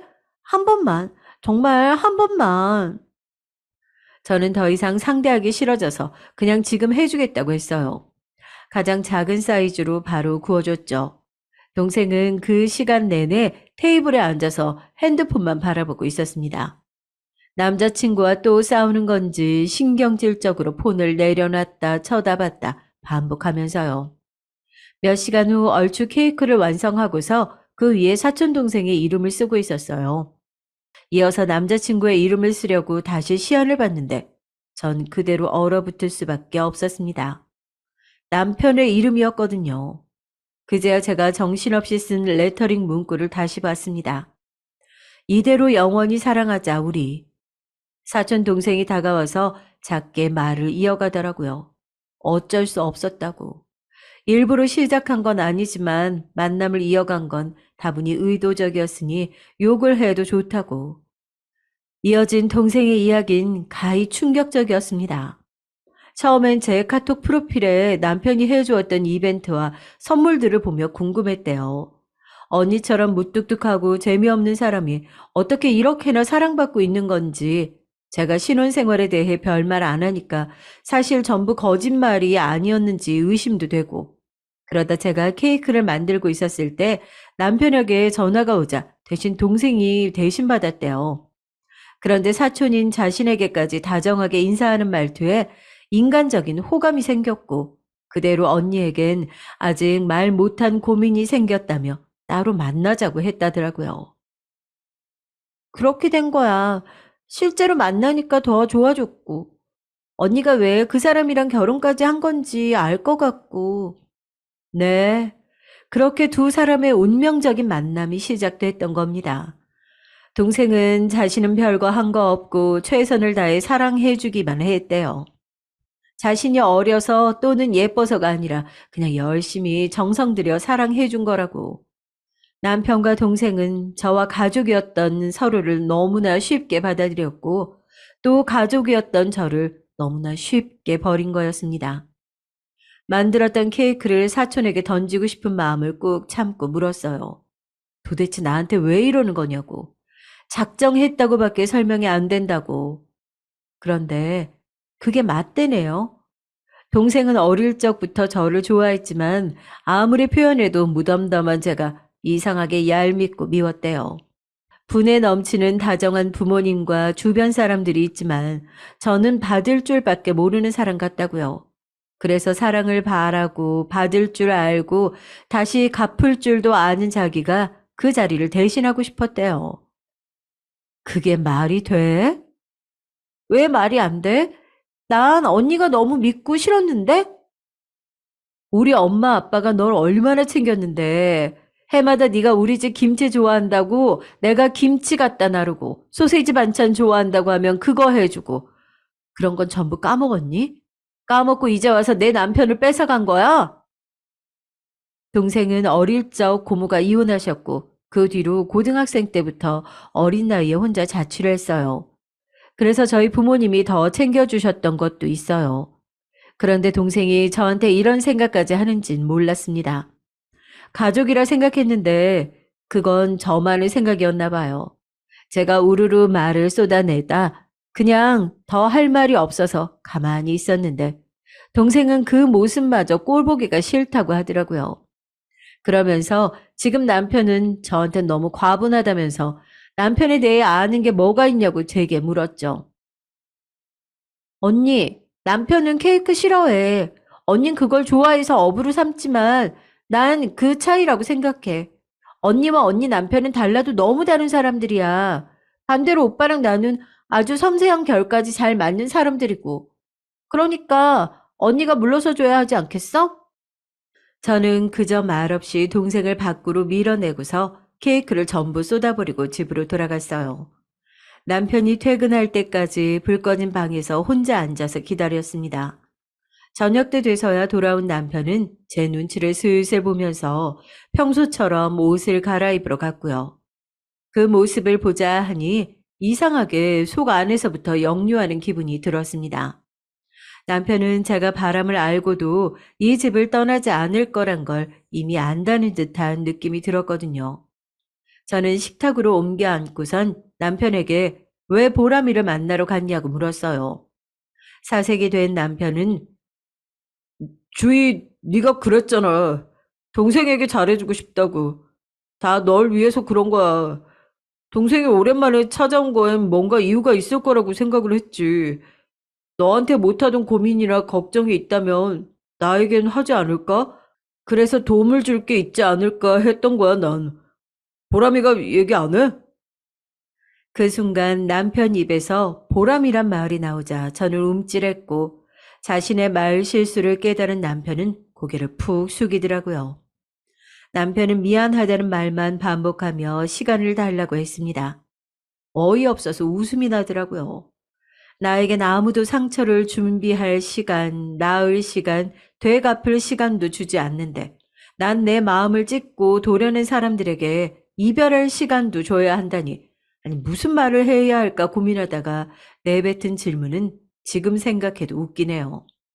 왜 그런 질문을 했는지 모르겠어요. 그런데 너 케이크 싫어해? 놀란 듯 제 얼굴을 쳐다보던 남편은 잠시 고민하다가 고개를 끄덕이더라고요.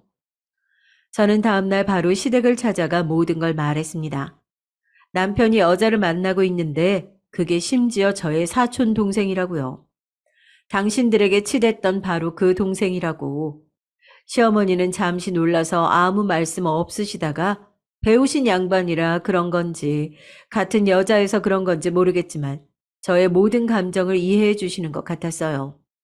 제가 얼마나 괴로웠을지 그리고 본인들이 그 사이에 아무 도움도 못 됐다는 사실을 도리어 사과하셨죠. 미안하다 정말 내가. 뭐라 말해야 할지 모르겠구나. 내가 자식 교육을 잘못 시킨 탓이다. 내 탓이야. 남편의 바람을 안 이후 누군가 앞에서 운 게 아마도 그때가 처음이었던 것 같네요. 그러면서 이제 남편과 그만하고 싶다는 뜻을 밝혔어요. 아이가 없을 때 안 걸 다행이라 여기며 떠나겠다고. 그런데 갑자기 제 등을 토닥이던 어머니 손길이 멈추었죠. 그리고선 제 어깨를 잡고 일으키더니 바로 태도가 바뀌었습니다. 저는 그 순간이 너무나 소름이 끼치는데요. 누구 얼굴에 똥칠하고 싶어서 이런 일로 갈라서겠다는 거야? 그 여자애 24살이라며. 애들이 소꿉장난한 거 가지고 일 크게 만들지 마라. 이 정도 울었으면 됐잖니. 네? 소꿉장난이요? 어머니, 이게 소꿉장난 같으세요? 남자들은 원래 다 한 번씩 바람 핀다. 안 피는 남자 있으면 나와보라 그래. 원래 그런 건 여자가 살살 달래가면서 다시 집안으로 돌아오게 해야 하는 거야. 아, 넌 그런 것도 모르고. 예, 괜히 엄살 피지 말고 일어나라. 내가 말이라도 한마디 하마. 다신 그러지 말라고. 걔 내 말은 들으니까 그럴 거다. 네, 그 어디에도 제 편은 없었던 거예요. 그냥 몇 번 토닥여주면 전처럼 덤덤하게 넘어가겠지. 어린 동생 일인데 둘 다 버리는 선택은 하지 않겠지라고 생각하셨겠죠. 피가 끓는다는 말이 있죠. 모든 퍼즐 조각이 맞춰지는 기분이 드니까 이상하게 피가 끓더라고요. 그런데 그게 뒷목 잡고 쓰러지는 그런 마비가 아니라 감정적인 변화 같았어요. 나도 똑같이 되갚아주고 싶다라는 생각으로 머릿속이 가득 차면서 감정이 미칠 듯 동요하더라고요. 그 순간 퇴근한 도련님이 집 안으로 들어왔고 딱 마주쳤습니다. 도련님은 올해 29살이 되면서 카페 매니저로 취직했다고 들었어요. 아무래도 여자들이 좋아할 법한 깔끔한 외모를 내세워 인플루언서 카페 사장님이 되는 게 목표인 것 같았죠. 뻔하잖아요. 요즘 그런 마케팅, 뭐 아직 가진 건 없어 보였지만요. 예전에 가족 모임 자리에서 이런 이야기들을 마치 전부 다 이뤄낸 일인 것 마냥 떠들어대는 도련님을 볼 때 귀여워서 웃어 넘기곤 했었죠. 인스타에 카페 사진을 업로드하려면 예쁜 케이크는 필수라면서 이따금씩 저에게 자주 자문을 묻곤 했어요. 저도 조언이나 참고할 만한 자료들을 틈틈이 보내줬고요. 그럴 때면 저 같은 어른이 있어서 너무 좋다고 말했던 것 같아요. 모두가 반대하는 일을 유일하게 응원하고 도와주는 사람이었으니까요. 시어머니 앞에서 울고 있는 저를 보며 도련님은 한달음에 방 안으로 들어왔습니다. 울고 있는 저를 달래면서 무슨 일이 있냐고 물었지만 시어머니는 별일 아니라면서 얼른 집으로 돌아가라고 떠밀더군요. 도련님은 본인이 데려다 주겠다면서 저를 부축해줬고 차를 얻어 타게 됐어요. 집으로 가는 내내 머릿속엔 시어머니 목소리가 떠나질 않더라고요. 소꿉놀이라는 그 말이 제 가슴에 손톱 자국을 낸 것처럼 지워지질 않았습니다. 제가 그렇게 혼자 생각에 빠질 동안 도련님은 고맙게도 집에 도착할 때까지 무엇도 묻거나 말하지 않아줬어요. 주차장에 도착해서야 집에 혼자 들어갈 수 있겠냐고 물었고 저는 애써 괜찮다고 답했죠. 그런데 그 캄캄한 주차장에서 매일 마중 나오던 남편 얼굴이 떠올라 갑자기 눈물이 북받치는 거예요. 내리지도 못하고 그 자리에서 펑펑 울어버렸네요. 그리고선 도련님에게 모든 이야기를 털어놓았고 이젠 앞으로 어떻게 해야 할지 모르겠다고 이대로 차에 치여버리고 싶다면서 저도 모르게 소리를 쳤죠. 묵묵히 듣던 도련님은 본인이 남편을 만나보겠다고 하고 앞으로는 출퇴근길 전부 자신이 오가며 데려다 주겠다고 했어요. 부담스러워하지 마시고 받아주세요. 저도 형수님한테 너무 죄송해서 그래요. 저라도 형이 그러고 다니는 거 알았어야 했는데. 사실 이때 저는 도련님의 마음이 고마우면서도 좋은 기회라는 생각이 스치듯 들더라고요. 어머니가 말했던 애들 소꿉놀이라는 거, 만약 자신이 끔찍이 아끼는 아들에게도 여전히 해당이 되는 건지 알고 싶어졌거든요. 하지만 아무리 그래도 최대한 인간적인 면모는 지키자는 마음으로 애써 그 생각들을 떨쳐냈죠. 그 뒤로 저는 남편과 각방을 쓰며 며칠 동안 혼자 끙끙 앓아 누웠고 남편은 이따금 방문을 살짝 열어보는 것뿐 아무런 액션도 취하지 않았죠. 이혼을 해야 하나 하지만 난 아직 자리를 완전히 잡지 못했는데 그럼 당분간만 이렇게 없는 사람 취급하며 살까? 그럼 내 자신이 너무 불쌍하잖아. 남들이 이런 불화를 이야기할 때면 전 무조건 이혼해라는 입장이었는데 막상 저에게 이런 상황이 오니까 이성적인 판단이 안 되더라고요. 이혼이란 말을 내 인생에 갑자기 새기려고 하니까 생각할 게 너무 많더라고요. 잡념이 많아지다 보니까 판단력은 점점 흐려져 갔죠. 그렇게 아무것도 못하고 이렇게 모든 게 끝나나 싶은 마음으로 하루하루 시간이 무의미하게 흘려보냈어요. 그런데 사촌 동생에게 갑자기 카톡 하나가 오더라고요. 볼까 말까 고민하다가 확인해 봤습니다. 언니, 우리가 그때 못다 한 케이크 완성했어. 그러니까 너무 걱정하지 말라고. 이렇게 사진 보내. 동생이 보낸 사진은 저번에 저에게 맡겼던 케이크를 완성한 모습이 담겨져 있었어요. 아마도 다른 가게를 찾아가 완성시킨 거겠죠. 이번엔 이름까지 완성시켜서 둘은 계속 만나고 있던 겁니다. 그리고 그걸 나한테 사진까지 보내면서 선전포고를 하는데 정말이지 부글부글 끓어올랐어요. 그 사진을 보니 동생과 남편에겐 내가 케이크를 만들던 게 시어머니 말처럼 소꿉놀이처럼 보였겠다 싶더라고요. 또 다시 피가 끓는 기분을 느꼈습니다. 다시금 똑같이 갚아주겠다는 목표를 다짐했죠. 그래요. 애써 털쳐냈던 그 위험한 생각을 통해서 말이죠. 그들은 이미 도덕적인 양심을 버렸는데 왜 나만 꿋꿋이 지켜야 하나요? 다음 날부턴 멀쩡히 가게로 출근했습니다. 아, 도련님 차를 타고요. 본인 형에게 상처 입은 형수를 위해서 순수한 도련님은 최선을 다했던 것 같아요. 그 모습이 고맙기도 안쓰럽기도 때로는 역겹기도 했습니다. 어찌 됐건 증오스런 남편의 핏줄이니까요. 도련님은 남편을 아직 못 만났다고 하더라고요. 자신이 전화도 걸고 문자도 남겨봤는데 답장이 없더래요. 그러면서 형은 한번 사고 칠 줄 알았다고 워낙 금사빠에 충동적인 사람이라 그렇다면서 험담 아닌 험담을 하더군요. 그러고선 아차 싶었는지 말을 아꼈지만요. 그렇게나 남들이 다 알고 가볍게 치부해버릴 사람인데 전 무슨 콩깍지가 꼈기에 그렇게 좋아했을까요? 어쩌면 그런 콩깍지가 운 좋게 벗겨지지 않아서 금슬 좋은 오래된 부부가 되나 싶었죠. 저 도련님 이렇게 태워주셔서 감사해요. 제가 뭐 별다르게 해드릴 건 없는데 케이크 만드는 법 배우실래요? 배워두시면 나중에 카페에 도움될 것 같은데. 아, 정말요? 좋죠, 형수님. 그 이후로 저는 도련님에게 고마움을 갚고자 케이크 만드는 법을 알려주겠다고 했어요. 순진하게 너무나 좋아하는 도련님 얼굴을 보자 살짝 미안함을 느꼈지만 어쩔 수 없었어요. 내가 희망을 가질 방법은 그거 하나뿐이었으니까. 제가 출근한 뒤로 1시간, 퇴근하기 전 1시간씩 도련님과 함께 베이킹 작업을 했어요. 우리는 형수와 도련님이라는 관계를 잇고서 오래된 선생과 제자처럼 공부했죠. 저를 곧잘 따랐고 저도 그게 싫지 않았습니다. 그러다 도련님이 하루는 그런 말을 하더라고요. 형수는 베이킹할 때 표정이 엄청 다양한 것 같아요. 그게 참 재밌어요. 아마도 형수 자체가 솔직한 사람이라 그런 거겠죠? 저라는 사람은 매번 로봇 같다, 지루하다는 말이 꼬리표처럼 따라오곤 했는데 그런 말은 처음이었던 것 같아요. 베이킹을 하며 손길이 스치는 순간들이 늘어나서 그런 걸까요? 저는 도련님과 그렇게 매일 조금씩 더 가까워졌습니다. 그리고 그 생각은 저만의 것이 아니었던 것 같아요.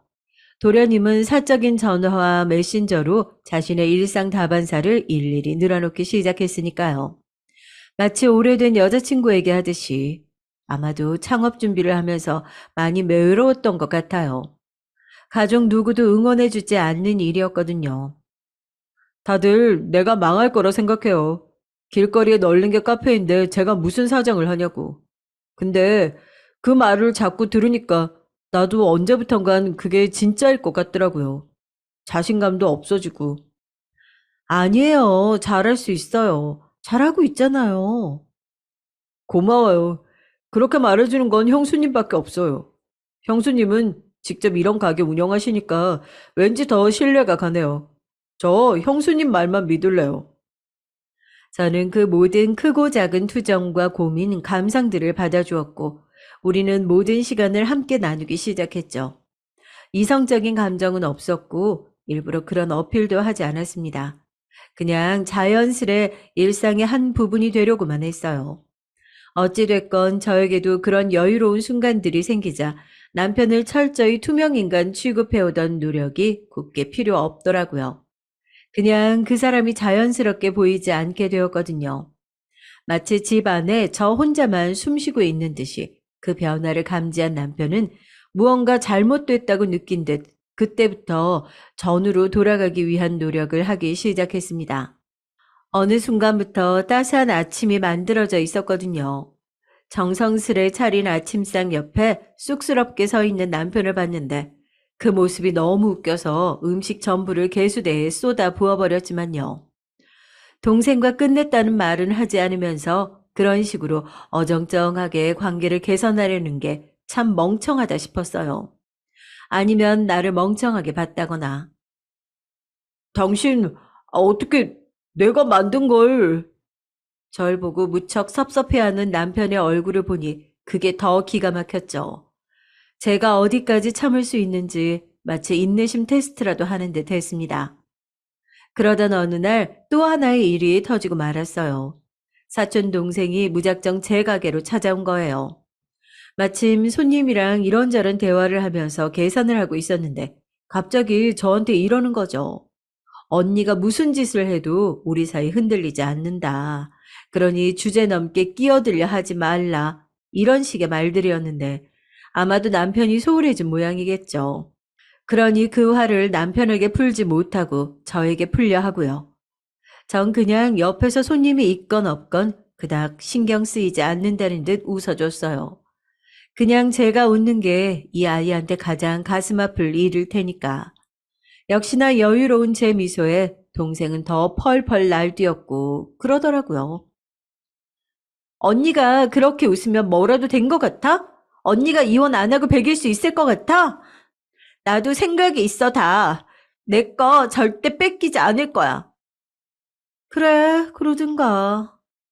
제가 그 말만 하고 마저 일에 집중하고 있으려니 동생은 혼자 씩씩거리다가 나가버리더라고요. 휴대폰으로 친구에게 전화를 걸어서 제 욕을 하면서 말이죠. 사장님, 괜찮으세요? 직원이 저한테 마침 와 괜찮냐고 물었지만 괜찮아. 저 아무렇지 않아요. 대충 대답하며 넘겼습니다. 그리고 그때부터 어느 순간 감지했어요. 내 복수가 어느 정도 중간 단계까진 와 있다는 걸요. 조금만 더 인내심을 발휘한다면 최소한 내가 받은 상처 정도는 그들에게 돌려줄 수 있겠다는 걸 말입니다. 이 양심도 없는 것들에게요. 그 후로도 사촌동생은 대체 뭐가 그리 당당하고 뻔뻔한지 계속해서 저를 공격했어요. 온갖 문자 메시지 폭탄들로 귀찮은 전화들로 괜히 남편과 스킨십을 하고 있는 사진을 보내기도 하고 남편이 자기에게 보낸 다정한 문자 같은 걸 SNS에 올리기도 하더라고요. 어떻게 이렇게 하나같이 자기에게 손해가 될 수 있는 행동만 할 수 있는지 하나만 보고 둘은 못 보는 사촌 동생의 행동에 헛웃음이 절로 터져나왔습니다. 그리고 남편은 사촌 동생이 SNS에 그런 사진을 올리고 난 날은 저에게 달려와 싹싹 빌었어요. 자기가 시킨 게 아니다. 걔가 멋대로 그런 거다. 오해하지 말아라. 나 오해 안 했는데? 어? 당신은 화난 거 아니었어? 나 화 안 났어. 내가 왜 화가 나니? 인간 같지 않은 것들에게 라는 뒷말은 생략했습니다. 그냥 그럴 필요가 없을 것 같더라고요. 더 이상은 여기에 구차한 에너지를 쓰고 싶지 않았어요. 시어머니는 시어머니대로 제게 연락을 따로 하고 있진 않았지만 설사 제가 이혼이란 선택을 해서 자기 아들의 체면에 금이 갈까봐 꽤 노심초사하는 것 같았습니다. 한 번씩 저희 집 앞에 과일 같은 것들을 보내시며 그 위에 메모지를 붙여놓으셨는데 메모지 위엔 관용과 배려란 구절들이 있었거든요. 그 말이 곧 뭐겠어요. 이해하고 참고 넘어가는 말이었죠. 그리고 그 시점부터 도련님의 애정 공세라고 해야 할까요? 저에게 하는 행동들이 조금씩 달라지더라고요. 전보다 조금 더 티를 낸다고 해야 할까요? 전엔 그래도 형수라고 조심하는 티를 내더니 이젠 그러지도 않더군요. 언젠가부턴 은근슬쩍 저를 이름으로 부르기도 하고 자기 옛날 여자친구가 자기랑 닮았다나 그런 말들을 하며 이상하게 분위기를 몰아가더라고요. 그러다 이런 일이 있었어요. 제가 베이킹을 하기 전 뜨거운 물을 컵에 담고 있었는데 자칫 잘못해서 그게 쏟아지고 작은 화상을 입었거든요. 별로 큰일 아니라 생각해서 약국에서 대충 연고를 바르고 다시 일에 매진하려고 하는데 도련님이 그걸 보더니 난리를 치면서 저를 병원으로 데려가는 거예요. 아, 이 피부에 흉지면 어쩌려고요. 이거 작은 거 같아 보여도 나중에 흉 되면 머리 아파요. 괜찮아요. 제가 안 괜찮아요. 속상해 죽겠네. 한껏 속상한 표정을 지으며 저를 병원에 데려가 기어이 치료를 받게 하더니 앞으로 이런 일 할 땐 꼭 조심하라며 악이 달래듯 말하는 순간 속에서 웃음이 났습니다. 남편의 옛날 모습과 정말 닮아 있었거든요. 남편도 연애할 땐 완성된 케이크 마냥 이런 화사함과 예쁨으로 저를 많이 감동시키고 세상에서 가장 행복한 사람으로 만들어주곤 했죠. 근데 남겨진 이 뒷맛의 씁쓸함이란 참 뭐라 표현할 말이 없었습니다. 도련님은 제 상처를 확인해야겠다는 명목으로 전보다 더 자주 가게에 들렸고 전 그냥 다름없이 한결같이 도련님을 받아주었죠. 그렇게 일상을 유지해 나가면서 도련님은 의중을 떠보려고 하더군요. 제가 자기에게 마음이 있는지 아닌지. 하지만 전 그에 아무런 대꾸도 하지 않았어요. 그리고 그날 밤 여지없이 도련님이 퇴근길에 데리러 와주기로 했어요. 비가 많이 내리고 있어서 저는 우산을 들고 도련님을 기다리러 밖으로 나왔죠. 그런데 남편이 문 밖에서 서 있더라고요. 반차를 내고 저를 마중 맞던 거예요.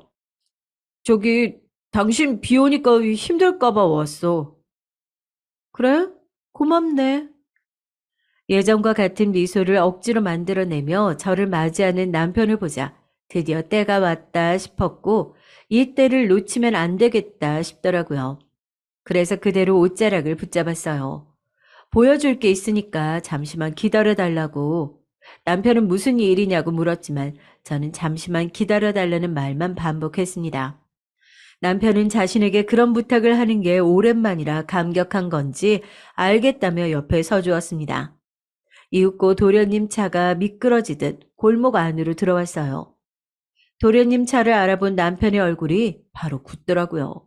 저는 이제 가봐도 된다며 남편의 옷을 놓아주었죠. 매일 시간 맞춰 데리러 오는데 오늘은 조금 늦은 것 같다는 말도 덧붙이고요. 도련님은 차에서 내렸고 남편은 왜 왔냐고 공격적으로 따져 묻더군요. 형이 잘못한 일을 내가 되돌려주려고 한 거야. 네가 뭔데 나서? 그리고 이게 되돌려주는 거라고? 매일 형수를 데리러 오는 게? 야, 너는 대체 뭔 생각으로 이러는 거냐? 너 미쳤냐? 형이야말로 미쳤지. 와이프를 두고 어린애랑 놀아나? 형 옛날부터 내가 알아봤어. 하여튼 인생 진짜 더럽고 피곤하게 살아. 도련님은 나름 제 남편에게 쌓인 게 많았던지 생각보다 공격적으로 굴더라고요. 그러면서 남편을 갖가지 말로 비난해대는데 둘의 분위기가 점점 가열되었을 때 저는 말다툼 중인 두 사람 사이를 지나쳐서 차에 올라탔습니다. 가자, 현중아. 나 피곤해. 일부러 도련님 이름을 또박또박 불러봤는데 바로 먹히더라고요. 남편 얼굴이 당장이라도 터질 것처럼 빨개졌거든요. 너 지금 이게 무슨... 전 그대로 남편을 지나쳤고 빗속에 남편을 두고 빠져나오는데 집 오는 내내 어찌나 웃기고 후련하던지 한참을 흥분해 있는데 그 기분을 지겨운 집안에서 삭히고 싶진 않더라고요. 그런데 도련님이 마침 제게 물었어요. 집에 돌아가도 괜찮겠냐고. 모르겠어요. 거기까지만 해도 충분했는데 그날의 빗소리 탓인지 차한 노랫소리 때문인지 이상한 용기가 나는 것 같았죠. 어차피 이 관계를 엉망진창으로 만든 건 남편과 보람이니까 나까지 한 숟갈 얻는다고 죄가 될 건 없으니까. 도련님, 오늘 밤 저랑 소꿉놀이 할래요? 도련님은 아무 말 없이 저를 바라보았고 이내 차를 돌렸습니다. 물론 그 다음날 집안이 발칵 뒤집어졌어요. 시어머니가 혼자 아침 대바람부터 저희 집으로 찾아왔거든요. 당직이었던 남편이 퇴근할 즈음 오셨기에 마음속으론 삼자대면이라도 하시려나 싶었죠. 둘만 남았지만 어머님은 명색이 교감님 체면이 있으신지 머리채를 잡거나 밥상을 엎는 액션은 없었어요. 하지만 저를 쳐다보는 그 눈빛은 마치 산산조각 내겠다는 굳은 의지가 담긴 듯 했죠. 조용히 식탁에 앉은 후 물을 들이키고서 꺼내신 첫 말씀은 어제 현성이랑 통화하면서 다 들었다. 단도직입적으로 물으마. 현중이랑 무슨 사이니? 어제 현중이가 집에 안 들어왔거든. 이었어요. 기다렸던 질문을 들은 저는 최대한 생기 있는 미소를 지으며 답했죠. 사실 전 그 순간을 가장 기다렸는지도 모르죠. 그 일 때문에 여기까지 오신 거예요? 별거 아닌데. 그냥 애들이 소꿉장난 좀 한 거 가지고 일 크게 만들지 마세요, 어머니. 뭐야? 어머니가 한 말 그대로 돌려드린 것 뿐인데 왜요? 불쾌하셨어요? 시어머니는 더 이상 이성을 참지 못하고 제 뺨을 때리셨죠. 그때 퇴근하고 집에 들어오던 남편이 이 난리통을 보고선 뛰어오더라고요. 그리고선 바로 어머님의 손목을 잡았어요. 어머님은 옆에 있던 꽃병으로 저를 내려치시려 하시던 거였는지 그걸 붙들고 계셨거든요. 네가 내 아들들을 가지고 놀아? 처음부터 네가 모두 망친 거야, 네가. 어디 불려시 같은 계집애 하나 잘못 들였더니 이 꼴을 만들어, 네가. 너 이거 소문이라도 나면 어쩔 거야. 어쩔 거냐고. 너 뭐로 보상할 거야. 저는 갖은 욕을 다 뒤집어쓰며 맞은 뺨을 부여잡고 있다가 어머님을 말리는 남편을 제 쪽으로 돌려서 뺨을 때렸어요. 당신 뺨을 맞는 것보다 그게 더 마음 아플 테니까. 아니나 다를까 어머님이 더 노발대발 하시더라고요. 엉겁결에 뺨 맞은 남편은 멍하니 서 있다가 나중에 이야기하자면서 어머님을 끌고 나가려 했어요. 있는 사실 없는 사실 다 꼰질러 바칠 땐 언제고 이제 와서 아무것도 모르는 중립자인 척 말리는 척 하는 게 가짠더라고요. 그래서 같이 나가라고 등 뒤로 밀어줬죠. 그런데 그때 누가 초인종을 누르는 거예요. 사촌 동생이더라고요. 너무 웃기죠. 죽으려고 불빛으로 날아드는 날파리들도 아니고 사실 제가 어젯밤 외박할 때 술김에 엄마 아빠한테 그동안 있었던 일 모두 말했거든요. 물론 고모한테도요. 고모는 워낙 불같은 분이라서 동생이 가장 무서워하는 사람이었거든요. 그래서 평소에 연락도 자주 하지 않는 걸로 알고 있었어요. 화가 난 아빠가 고모와 연락해보겠다고 해서 제가 번호를 알려달라고 했습니다. 처음에는 거절하셨지만 제가 워낙 슬프게 울어대니 알려주시더라고요. 아마도 동생은 제가 그렇게까지 할 줄 몰랐겠죠. 예전부터 저희 부모님에게 잘하던 친구라 이 사실을 말하면 오히려 저에게 독이 될 거라나 아마도 본인 편을 들어주거나 헤아려주지 않을까 내심 기대한 것 같아요. 참나, 아무리 그래도 내 부모인데 생각이 어려도 너무 어린 거죠. 평소 같으면 저도 걱정하실 부모님에겐 비밀로 했겠지만 더 이상 숨길 이유가 없었어요. 감출수록 저만 피폐해지니까. 오늘 아침에 고모가 동생에게 전화해서 당장 지방 집으로 내려오라고 했고 크게 혼이 났나 봐요. 그것 때문에 화난 동생이 저희 집까지 찾아온 거죠. 문 밖에서 저를 찾는 또랑또랑한 목소리가 복도에 울렸습니다. 언니, 미쳤어? 마침 너무 좋은 타이밍에 온 것 같아서 전 반갑게 문을 열어주고 집으로 들어오라고 했어요. 엉겁결에 사자대면이 된 겁니다. 동생의 등장에 시어머님과 남편도 적잖이 당황하더라고요. 아니, 너 왜 여길... 오빠, 그게 언니가 이상한 말을 해서... 세 사람이 어버버하고 있길래 음료수 4개를 꺼내서 식탁 위에 올려뒀어요. 저도 무슨 계획이었던 건지 그 와중에 남편은 당장 동생을 내보내려고 했고, 동생은 가지 않으려고 아득바득 기를 쓰며 버티더라고요. 동생은 남편을 붙잡으며 자기뿐이라고 했으니 그 약속 지켜달라며 사랑을 애걸하고 있고, 남편은 머리를 붙잡고 한숨을 쉬고, 그러다 동생이 셋이 이야기할 수 있도록 어머님한테 나가라고 하더군요. 그 광경을 보는데 우리 집에서 서로 나가라고 소리치는 게 너무 웃기더라고요. 드라마에서나 보던 상황이 이렇게 눈앞에 있으니까 내 이야기인데도 참 현실성이 없다 싶고, 그때 두 사람의 다툼 사이에 낀 어머님이 갑자기 저에게 빨리 결정하라고 채근하기 시작했습니다. 무슨 결정인진 모르겠지만 아마도 그 선택이란 건 저더러 그냥 이대로 넘어가라는 말이었겠죠? 그래서 남편에게 이제부터 이혼 여부를 생각해 볼 테니 일단 밖으로 나가라고 했어요. 남편은 희망이 생겼다는 듯 자기가 나가 있으면 생각이 정리될 것 같으냐고 묻더라고요. 그럴 생각 추호도 없죠. 그냥 한 말이에요. 나가 있으면서 자신의 구차한 신세 좀 느껴보고, 저는 그동안 넋이 나가 손도 못 댔던 이혼 절차를 차근차근 준비하려고요. 집은 어차피 공동 명의니까 어떻게 뺏어오느냐가 관건이었거든요. 여보, 나 그럼 당신 믿고 나가 있을게. 그래, 내가 생각해도 너무 양심 없는 짓 했어. 그 벌은 받아 마땅해. 그러니까 나가 있을게. 당신도 나 너무 오래 기다리게 하지 말고 천천히 잘 생각해줘. 부탁해, 여보. 남편은 제가 하는 말이 무슨 말이든 다 듣겠다는 태도로 나왔어요.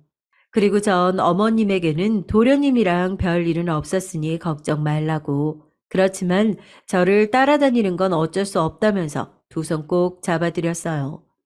오늘은 꼭 집에 보내겠다는 말을 덧붙이면서요. 그러자 어머님이 다시 또 손을 올리는 걸 남편이 막더라고요. 아무 일 없었대잖아. 아, 난 와이프랑 현중이 믿어. 그러니까 엄마, 이제 그만해. 이혼에 대해서 생각해 보겠다 했더니 사람이 갑자기 제 편이 돼서 이 상황을 중재하네요. 참나, 역시 한결같아요. 한결같이 눈앞에 자기 일만 급급한 멍청한 사람. 남편 말에 놀란 사촌동생은 결국 이렇게 멍청하게 당하려고 자기랑 끝냈냐며 다시 날뛰기 시작했습니다. 시어머님도 그런 꼴은 처음 보셨는지 당황하더라고요. 저는 이제 동생에 대해 복수할 차례라는 걸 깨달았습니다. 전 그동안 동생이 인터넷상에서 제 가게에 대한 고의적인 악성글을 남긴다는 사실을 알고 있었고 고소를 진행 중에 있었어요. 아무런 대응을 하지 않는 척 하다가 이번에 난리치고 있던 동생에게 조용히 고소장을 내밀었습니다. 아니, 이게 뭐야? 어, 언니, 설마 나를? 동생은 가족 간에 어떻게 이럴 수 있느냐며 떠들었지만 대꾸할 필요가 없을 것 같아서 가만히 있었어요. 이번에도 남편이 중재하면서 동생에게 왜 이렇게 구차하게 구냐면서 혼내더라고요. 역시 어린애들은 상대 못하겠다면서요. 같이 놀아난 본인 생각은 전혀 못하나 봐요. 완전히 개판이었네요. 당신이 그럴 거 없어. 고소는 진행할 거야, 그대로. 언니, 이렇게까지 할 건 없잖아. 나 돈도 없고, 아직 어려. 고소당하면 어떻게 되는지도 모른다고. 이제 알게 될 거야, 곧. 동생은 제 발목을 잡고 구걸하듯 미안하다며 엉엉 우는 소리를 해댔어요. 하지만 악성 글 남기면서 실컷 분풀이할 땐 언제고 이제 와서 미안하단 말로 퉁치면 그건 제가 부처인 거죠. 그러면 안 되는 거고요. 동생이 그렇게 빌기 시작하니 시어머닌 그제야 남편에게 왜 이런 애를 만났냐 소리를 쳤고, 남편은 자기가 아니고 동생이 날 꼬셨다며 버럭 소리를 질렀습니다. 참 가관도 아니었어요. 엄마, 내 잘못 아니야. 누누이 말했잖아. 그리고 엄마도 내 편 들었다며. 바람 눈 감아주라고 했다며. 그건 그렇지만, 너만 잘했어. 이 꼴이 만들어져. 내 체면, 우리 집안 체면 좀 생각해봐라. 이게 무슨 개판 5분 전이야. 오빠, 무슨 말을 그렇게 해? 내가 뭘 오빠를 꼬셔. 오빠도 내가 좋다며. 내가 와이프보다 훨씬 이쁘고 몸매도 좋다며. 그렇게 말할 땐 언제고? 이제 와서 그런 덜 떨어진 소리를 해. 뭐? 얘, 너 감히 우리 아들한테 덜 떨어졌단 소리 하는 거야? 어디서 터진 주둥이라고 나불거리고 앉아있어? 참, 아직도 선연합니다. 그 장면이. 서로 잘못했다고 삿대질 해가며 싸워대는 세 사람을 보니 이젠 인간에 대한 환멸이 들더라고요. 잘못 구워낸 이 커다란 케이크를 보고 있자니 그냥 한 번에 뭉개버리고 싶었어요. 그래서 이젠 더 이상 못 참겠어서 크게 소리 질러 버렸습니다. 경찰 부르기 전에 좋은 말 할 때 다 나가라고 미친 듯 악다구니 쓰며 소리쳤어요. 아마도 인생에서 그렇게 소리 지르는 날이 또 올까 싶네요. 놀라서 비엔나 소세지처럼 줄줄이 나가는 세 사람을 다시금 떠올리자니 사진이라도 찍어둘 걸 그랬네요. 아, 그 와중에 남편은 저한테 꼭 좋게 생각해 달라며 다시 행복한 신혼으로 돌아가고 싶다는 말을 짓거렸네요. 정말 제가 왜 그런 그지 같은 인간을 뭘 믿고 같이 살았던 걸까요? 며칠 후 가게로 동생이 찾아왔어요. 저는 내쫓지 않고 투명인간 취급한 채 제 일만 하고 있었죠. 동생은 직원들만이라도 자리를 비우길 바라는 눈치였지만 전 딱히 별다른 말은 하지 않았습니다. 어차피 그들도 잦은 소란으로 다 알고 있을 테고 죄 지은 것도 없었으니까요. 동생은 마치 예전의 보람이로 돌아간 듯이 순수한 눈물을 흘리며 말했습니다. 언니, 내가 잘못했어. 이제 더 이상 그 사람 안 만날게. 그냥 그 사람에게 품었던 마음도 싹 지울게. 우리 예전으로 돌아가진 못하겠지만, 그래도 더 이상 나빠지지는 말자. 제가 만들어줬던 케이크들 사진들을 인화해서 가져왔더라고요. 테이블에 쭉 나열해 두는데, 오히려 그 사진을 보고 있자니 갑자기 깨달음이 들었어요. 내가 이렇게 잘해줬었구나. 그런데 이 애는 내가 사랑을 베풀 줄 모른다고 생각했던 거구나. 정말 어이가 없어서 오는 말에 대꾸 안 하고 그냥 작업만 했어요. 그 친구의 뜻은 아마도 고소를 취하하고 가족에게도 좋게 말해달라는 거겠죠. 할 거 다 하고 이제 와서 그 애에게 케이크를 던졌습니다. 어때? 네가 저번에 주문했던 케이크 나도 완성시켰거든. 그때 그 다른 집 케이크와는 다르지? 케이크를 맞고 사촌 동생은 어버버 했어요. 저도 제가 이렇게까지 독한 줄은 몰랐습니다. 아니, 원래 이런 건데 폭발할 만한 일이 없었을 수도 있고요. 크림을 뒤집어 쓴 동생은 멍하니 서 있다가 그제야 창피함을 알았는지 가게 테이블에 있던 휴지로 얼굴을 닦고 나갔습니다. 그 뒤로 한 달이 지났어요. 시간은 부지런히 지나가고 있었고 저는 그동안 가게 일에만 매달렸죠.